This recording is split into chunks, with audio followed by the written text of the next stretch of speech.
نهائي كأس إفريقيا لتتويج المنتخب المغربي، ولا حسد، احنا ما نحسدوش بصحتهم.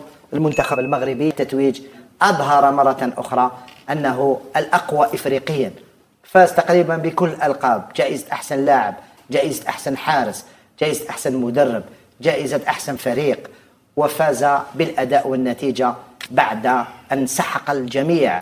المروك كيف عندهم دراري شفتهم كشي يلعبوا هكذا طايرين. اليوم في هذا لو ريتم دون 5 تتولي والو الجيري ال دوفيان والو زيرو، لان بالخدمه هذه وهادو المالي توب، بوركينا توب، المروك توب، وانت غدوه كيفاش راح تلعب؟ هادو يطلعوا بنفس العباد اللي يسيروا الكره تاع بلادهم، وانت يطلعوا بنفس العباد هادو. نهائي كأس إفريقيا المنتخب المغربي، ولا حسد، احنا ما نحسدوش بصحتهم. المنتخب المغربي أبرز وأكد على أنه لا يوجد الفرق المورفولوجي مثل ما أراد البعض أن يتحدث عن ذلك.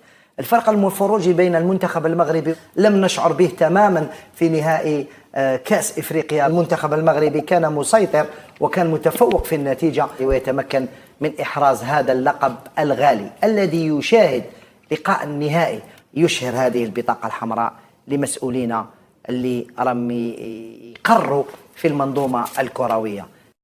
سوف نبقى لسنوات وسنوات قد السماء على الأرض في المستوى الفئات الشبانية إذا ما تواصل العمل بهذه الطريقة. كل المنتخبات مقصات. البعض بدأ من الآن يحضر في الرأي العام لبناء أكاديميات. ليس الفاف من تكون، بل النوادي الجزائرية والدولة الجزائرية عليها أن تكون أو أن تفرض التكوين على الأندية الجزائرية إذا أردنا أن نصل لنصف ما وصل إليه المنتخب المغربي. شاهدت لقاء النهائي، صدقني يا سمير، كي كنت نشوف المباراة والمستوى تاعها وقارنت بمستوى منتخبنا قاعد نفكر، قلت أننا لو نواصل بهذه الطريقة 20 سنة لقدام ما نقدروا نديروا والو. هربوا علينا بزاف، يعني واحد لازم يعترف. على هردوان علاش لازم نبداو نعملوا من الان مع لي اكتراس لي اوكانز. ممكن نصاب بالغيره شويه لما تشوف النهائي مع المغرب، نغيروا شويه، من حقنا نغيروا. تصاب بالحشومه شويه وبالاحباط، لانه هذا دحشم شويه. كاين ناس مازال تصح في وجهها وتقول ماهوش الخطا تاعي، معليش. لكن الى اين نحن ذاهبون؟ وين رايحين بهذه الطريقه؟ الناس راهي تزيد تكذب، وراح نديروا بروغرام ونديروا لي زاسوسياسيون لي زاكاديمي ولا فيديراسيون راح دير لي زاكاديمي ان بو بارتو. هل هذا هو الحل؟ راح يدخلونا في حيط. هذه غادتك رضوان، غاضتني. راح يلعبوا كوب دي موند.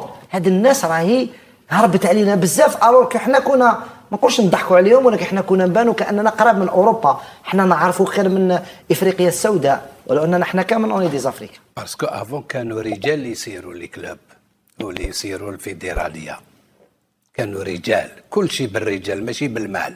علاش؟ او نيفو دي كلوب يشوازيس لي ميور، ما يجيش وليد قدور ولا وليد سليمه ولا وليد مرفه، ما كاش كاع كيف كانوا يخيروا اونيتمون ويحبوا الفريق تاعهم.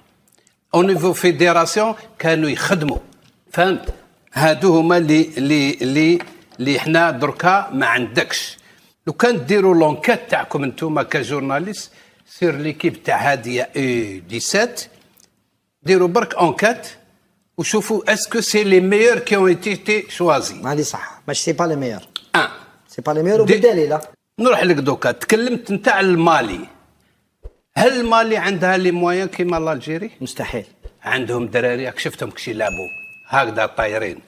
المروك كيف اليوم في هذا لو ريتم دون 5 تتولي والو الجيري ال دوفيان والو زيرو، لان بالخدمه هذه وهادو المالي توب، بوركينا توب، المروك توب، وانت غدوه كيفاش راح تلعب؟ هادو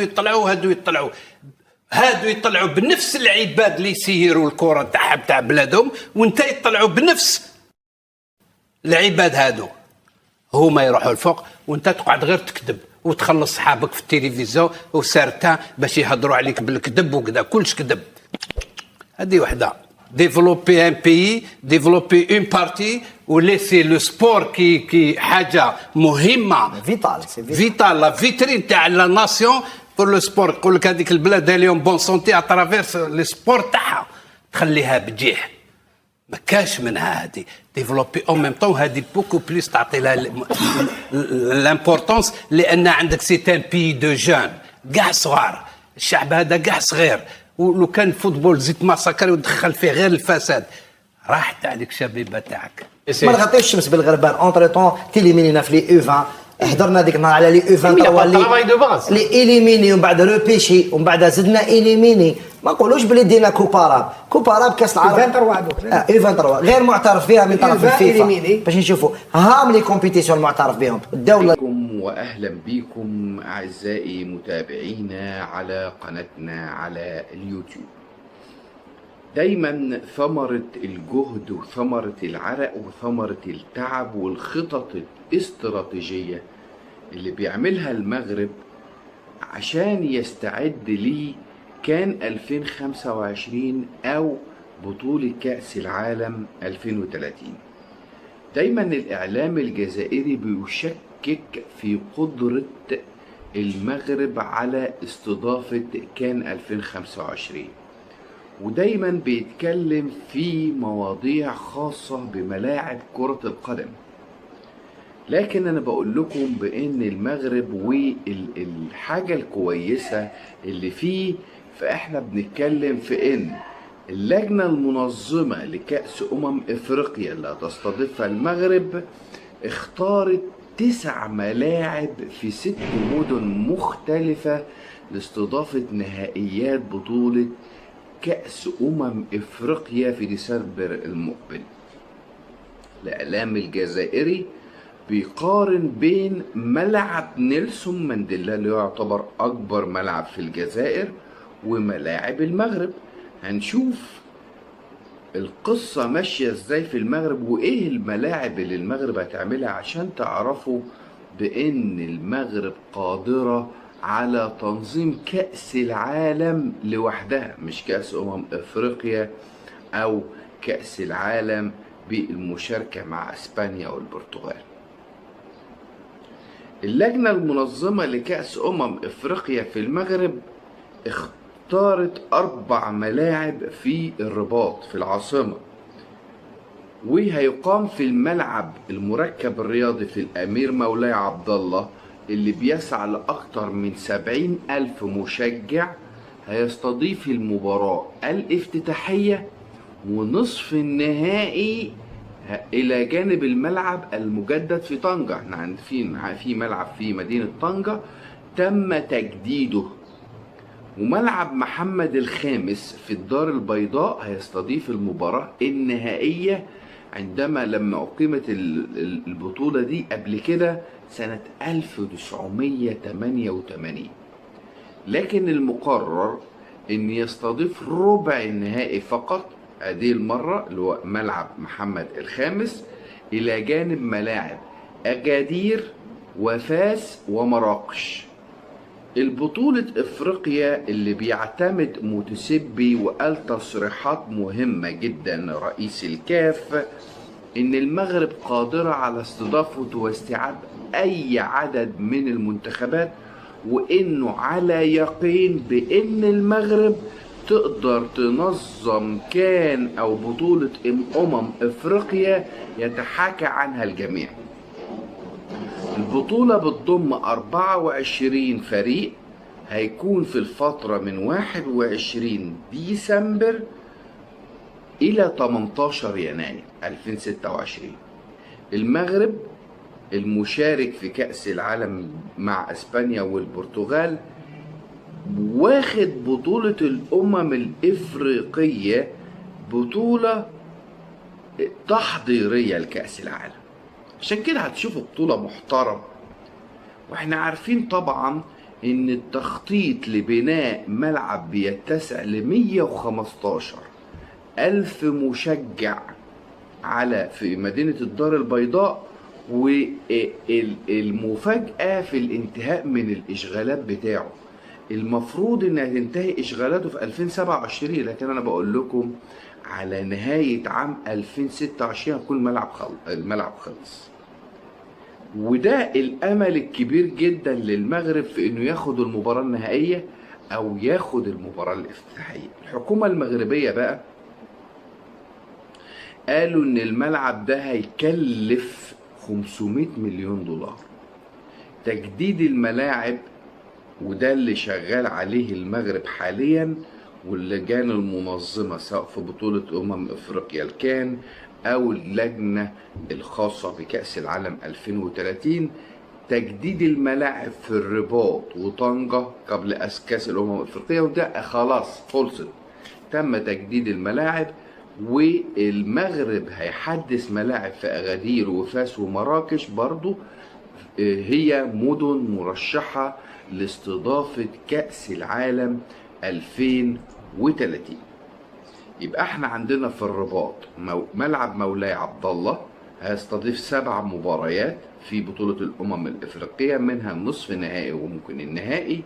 ملعب مولاي الحسن هيخصص ل4 مباريات. ملعب البريد 4 مباريات. الملعب الأولمبي في الرباط هيحتضن 3 مباريات. الدار البيضاء ملعب محمد الخامس، وده هيستضيف 8 مباريات، ودي هتكون مباريات الترتيب، يعني في المجموعات هنشوف الترتيب الأول والثاني والمباريات هتلعب مع بعض. هيبقى ملعب الدار البيضاء من ضمنهم. فاس ملعب فاس الكبير هياخد 4 مباريات. طنجة الكبير هيستضيف 6 مباريات، منها مباراة في نصف النهائي. مراكش ملعب مراكش الكبير هيشهد 8 مباريات، وأكثر الملاعب نشاطا في البطولة هو ملعب مراكش.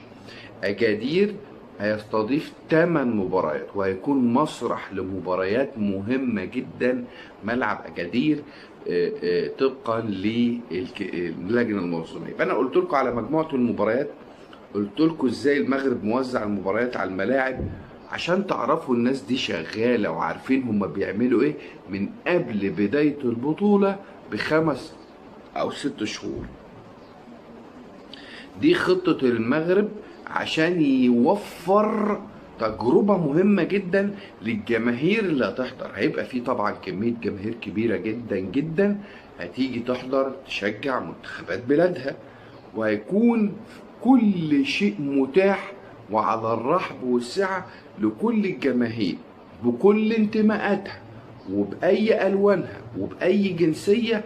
اللي هيجي هيستمتع، هيشوف كرة قدم بجد، هيستمتع بالإقامة ودي المهم، هيستمتع بالسياحة ودي الأهم، إن أنت تقدر تلف في المغرب وتشوف حلاوة المغرب وجمال مدن المغرب.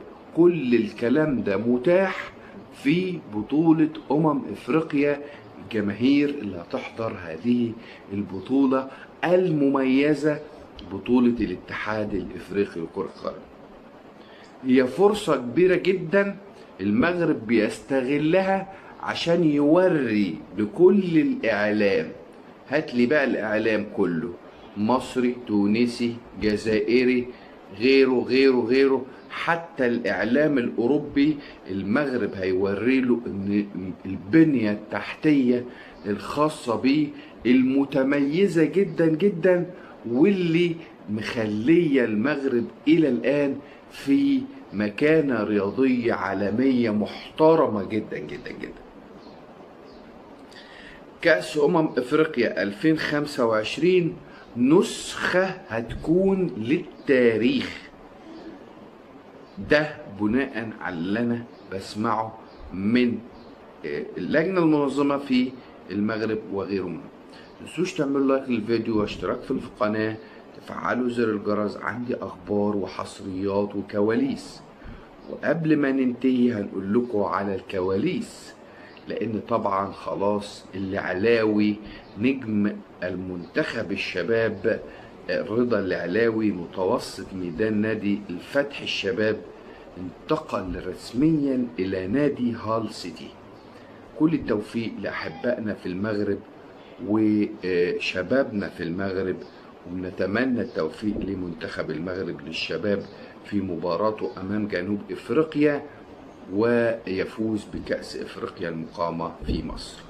متنسوش تعملوا لايك في الفيديو، اشتراك في القناة، فعلوا زر الجرس، وحياتي إلى شعب المغرب الشقيق المحترم صاحب القلب النظيف.